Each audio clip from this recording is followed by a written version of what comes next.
Hello from the glute ham raise. This is Jim Laird from Jim Laird Strength and Conditioning. First off, I'd like to apologize on how crappy the audio was on my last video. I got a microphone, so hopefully this will be better. But in the last video, I was talking about how I was going to go over how my perspective has changed with my own training, and then also over the years working with clients. And when I first got into the strength and conditioning game, back in the late 90s, my goal was to be as big and strong, as powerful as possible. And basically, when you're trying to be a powerlifter, the goal is to be this like fire hydrant that can basically create a lot of force and move a lot of weight. Luckily, I was exposed to people like Brad Arnett at the University of Arizona that also talked about how important it is for people to move. So, when I was working with athletes early in my career, we still included a lot of things that help athletes move better. But, the big thing at the time was, big arch, lifting, throwing your head back when you lift, using this extended, kind of strategy. And it wasn't until about 2012, I got in a car wreck. And I was having I never really got hurt lifting, but I got in a car wreck and I was having a hard time getting out of that.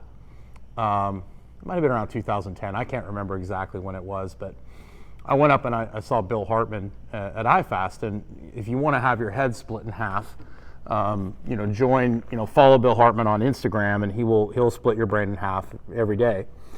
Super, super smart guy. But Bill explained to me that the strategy that I was using in my lifting, which allowed me to lift the weights that I was lifting, also had consequences as far as like digestion, sleep, stress, all these things. I was stuck basically in this extended position where my rib cage was here, my pelvis was here, and I was using my spine to get my stability. And it works really, really well. If you're a sprinter, if you're trying to, like Usain Bolt, you're trying to run, you're going to use that extended pattern to basically haul ass and lift heavy things, which is fine, but there are consequences down the chain from that. You lose some movement capability.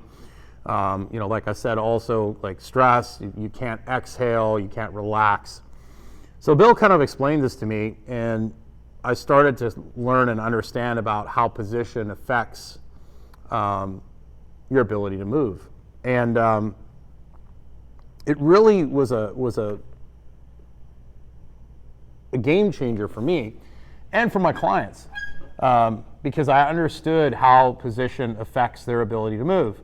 And if you can get people into a more ideal position where their belly button and their rib cage are lined up, a lot of things fix themselves. Now, it doesn't mean you're not going to have other issues that you're going to have to refer people out to and stuff, but all of a sudden movement cleans up. Even when you're training someone for powerlifting, if you understand strategy and how people are getting their stability, and you can get people to use more musculature as opposed to like jamming into their spine or jamming into a capsule, they're going to have more longevity. And then if you can also incorporate some things into their training that provide some variability, and you can also get them to shut off when they're done, it's going to increase the longevity of their ability to do the activity. And then understanding there are certain times in training where you're going to want to drive certain responses to get the performance you need, and then later on take them away. You can change this. And so circumferential expansion, creating that brace, that efficient brace, was a huge part of me being able to train people over a long period of time with minimal injuries and minimal setbacks. So that was a big part of my career. And obviously now that my number one goal is not to be as big as possible or as strong as possible, and training my clients, that most of my clients just want to look good and feel good. They're not looking to be like some performance beast or anything like that. Understanding how position affects their ability to move and how stress affects their ability to move. And then also, with working with young kids, when I have young kids come in here and I ask them to do a squat with their body weight squat, or ask them to do a push-up, and I see them, all of a sudden their head goes back and they arch, or the high school kids that I work with who've been loading this extended position over and over again, being able to introduce different things to them that allow them to manage that and understand that there's not necessarily anything wrong with being extended. It's just if that's your only strategy, you're going to run into issues in the long run. And now for me, restoring some of the ability to move through my thorax, to do things that give me more variability and not just being really good at 3 lifts, having some different levels of fitness, being able to move in different planes. It's a totally different animal. And as I continue with this, I'm going to show some of the exercises I use not only for myself, but for my clients to get them into a much better position so that you can kind of understand what I'm talking about.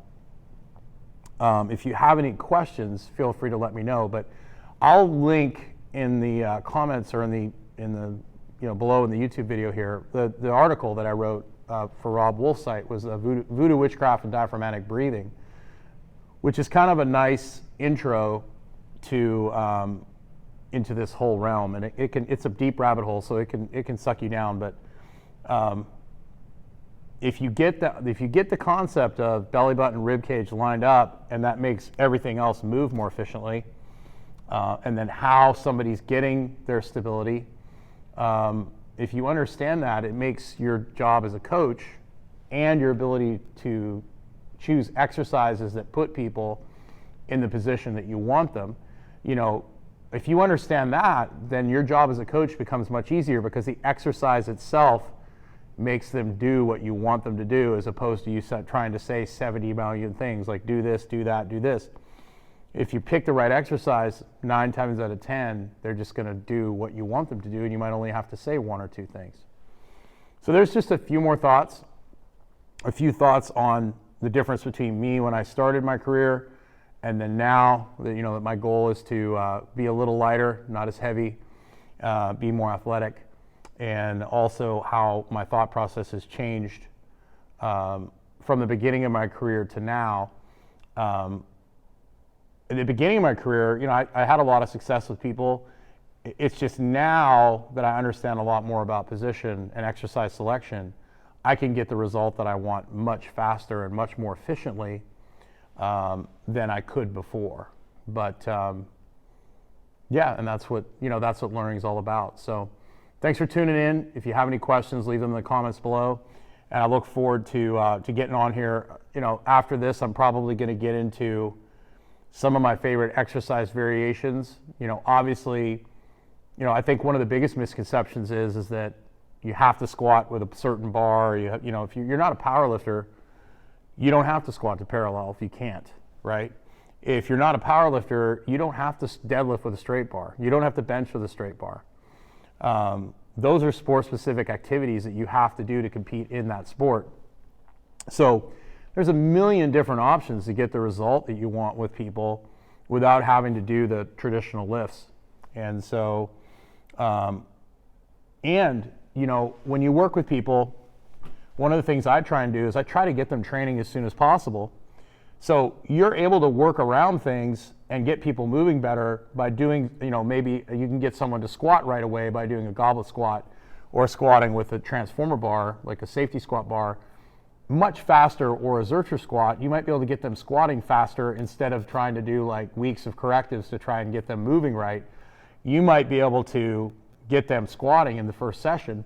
And people like that. People want to work. They want to do something in the gym besides warm-up exercises. So the faster you can get people training, the faster they're going to get results. And so that's why understanding position and how people are getting the stability they need, and what strategy they're using to create the force is so important. And if you have someone who's a high-level performer, like an Olympic lifter or somebody like that, who has to use certain strategies in order to perform their sport, or a baseball player or somebody like that, you can understand that you can add some things in or take some things away. Like if I'm working with a high level, like I'm working with a sprinter or a football player or somebody like that who's already extended, I am not going to add things into their training that are going to take them even further down that road. I have to decide how I want to manage that. Sometimes if you take someone's extended strategy out, you might impact their performance in a negative way, right?